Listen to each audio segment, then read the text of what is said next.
uruhara rw'intwazangabo ribushitse kugira ngo igisirikare icyo cyose gikomere kandi gishobore kurangura neza ibyo gishinzwe mu gihugu ntasubirizwa. Ibyo bikaba ariko bimeze ku rwego rwo kwivuna abansi bw'u Burundi. Urumva rero yuko kaminuza y'Intwaramiheto ifitiye akamaro ntangere ku rwego rwo kwivuna abansi bw'u Burundi, kuko ariyo iruramurira intwazangabo.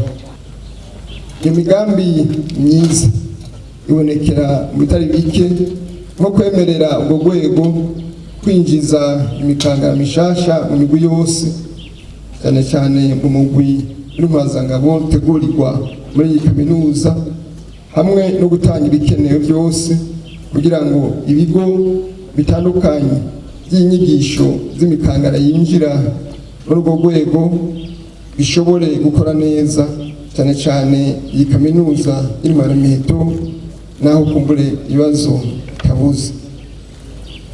Gushigikira iyi kaminuza rero ni igikorwa gihambaye ku rwego rwo kwivuna abansi bw'u Burundi, kuko nk'uko bisanzwe igisirikare cyose gikeneye intwazangabo zikiri nto nyinshi, ziciye ubwenge, zikerebutse, zikunda igihugu kandi gatinya urukamba.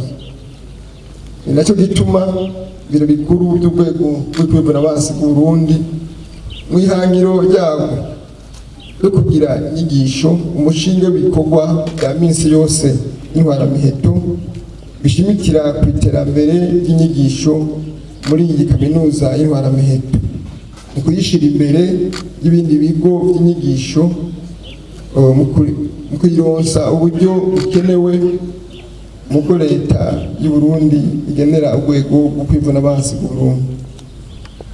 Muri iyo ntumbero rero yo gukomeza inyigisho, ibiro bikuru by'urwego rwo kwivuna abansi bw'u Burundi tugiye gukomeza igisata kijejwe ubushakashatsi muri iyi kaminuza mu kukironsa ibyihutirwa mu bikenewe, kubera ko ibikorwa byo gusubiramo inyubakwa z'iki kigo byahora bitwara uburyo bwinshi bisa n'ibiriko biragabanuka naho bikihari.